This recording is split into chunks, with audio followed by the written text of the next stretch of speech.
বাবার সকল সম্পত্তির ভাগ বোন পাবে নাকি শুধু জমির ভাগ পাবে? খুব দরকারি একটি প্রশ্ন ভাই। আল্লাহ রাব্বুল আলামিন বাবা মায়ের সম্পদে ছেলেদের যেরকম অধিকার রেখেছেন, মেয়েদেরও কি রেখেছেন?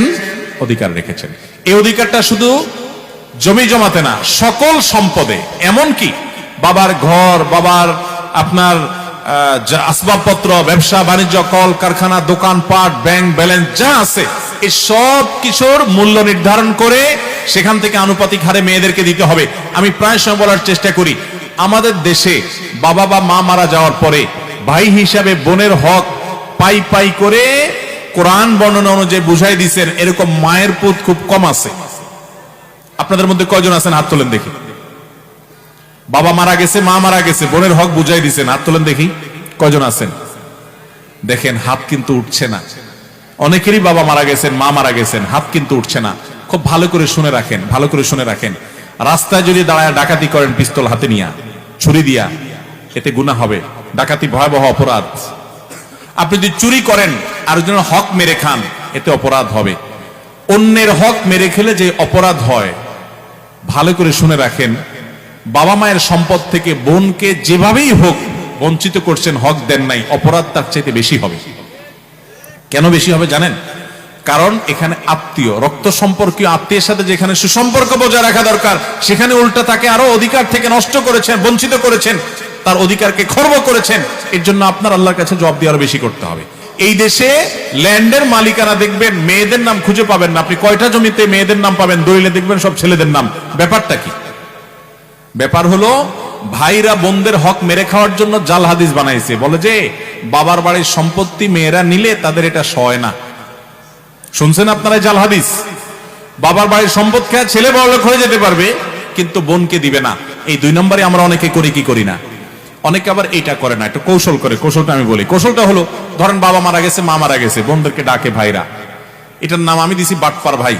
এই বাটপার ভাইরা ডেকে বলে, এখন বোন দেখো, বাবা তো যা রেখে গেছে দেখছো, বাবার জন্য অনেক পয়সা করে আমি খরচ করা লাগছে, অসুখ বিসুখ ছিল, আর তোমাদেরকে তো বিয়ে শাদী দিচ্ছি, সামনেও দেখাশোনা করা লাগবে, বোন বাগিনা আসো। এখন তোমাদের তো এখানে কোরআন হাদিস অনুযায়ী আপনার হক আছে। মৌলভী সাহেব বলছে যেটা দিতে হবে, আল্লাহ কোরআনে বলছেন ফারিদাতাম মিনাল্লাহ, আল্লাহর নির্ধারণ, এটা দিতে হবে। এখন তোমরা কি বলো? এমন ভাবে উপস্থাপন করে, বোনরা চিন্তা করে বাবার বাড়ি বিটায় উঠে দাঁড়াইতে হবে, এসে পা রাখতে হবে, এখানে একটু বেড়াইতে আসতে হবে, এখানে নাড়ি পোতা আছে, বাবা মার স্মৃতি আছে, আসতেই হবে। যদি ভাগে নিয়ে যাই, ভাই ভাবি তো আর তাকায়ও কথা বলবে না, তো দরকার হলেও বলে থাক ভাই, দেওয়া লাগবে না, আমরা খুশি। এই 2 নম্বরই করা হয় কি হয় না? মেয়েদের সাথে 2 নম্বরটা এখানে না, বাসর রাত থেকে শুরু হয়। বাসর রাতে ওই যে চলা অঙ্কের মোহর ধরে মেয়ের বাপরা বোকার মতো পায় না 10 টাকাও ধরে 10 লাখ টাকা। তো ছেলেও কম বাট পান না। বাসর ঘরে যায় বউরে বলে, দেখো মোহর তো 10 লাখ ধরছে, আল্লাহ রহমতে কয়দিন পরে ইটালি চলে যাব, কত 10 লাখ আসবে, সবই তো তোমার। এখন তুমি অনুমতি না দিলে তো আমি সামনে আগাইতে পারি না, তুমি কি বলো? এবার মেয়েরাও বোকা, সহজ সরল আমাদের দেশে, বলেছে আরে বলেন কি, টাকা দিয়ে আমি কি করব, সেসব লাগবে না। সে মাফ করে দেয়, বাস ছেলে পার পায়ে গেল আর কি। এই বাটপারি মেয়েদের সাথে ওই বাসর রাত থেকে শুরু হয়, বাবা মার সম্পদ পর্যন্ত।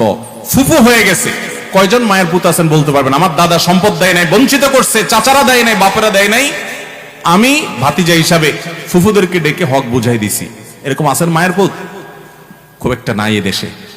ভাইরা আমার, নামাজ পড়তে পড়তে কপালে দাগ ফেলানো এটা সহজ, রোজা রাখতে রাখতে পেটকে ক্ষুধার্ত করে ফেলা এবং পিঠের সাথে লাগায় ফেলা সহজ।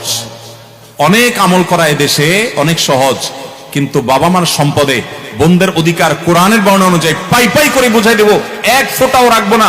তারা না নিলে জোর করে দিব, এবং দেওয়ার সময় বলবো, বোন এটা নিতে তুমি হেজিটেশন করো না, তুমি এটা নাও।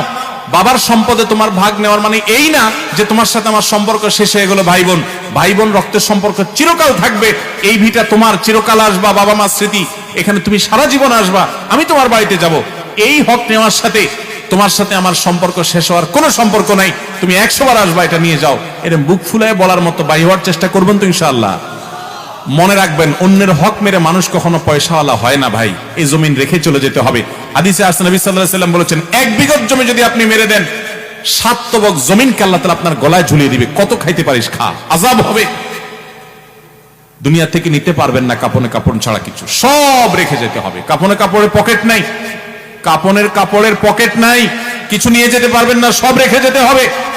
কার জন্য তাহলে 2 নম্বরই করবেন? কিয়ামতের ময়দানে এই বোন আল্লাহর কাঠ গড়ায় আপনাকে আসামি করে দাঁড় করিয়ে আপনার বিরুদ্ধে বিচার চাইবে এবং বিচার করবেন আল্লাহ তাআলা। তো সেদিন দিতে পারবেন না, আমল দিয়ে দিতে হবে। তার আগে দুনিয়াতে বোনদের হক দেব তো ইনশাআল্লাহ।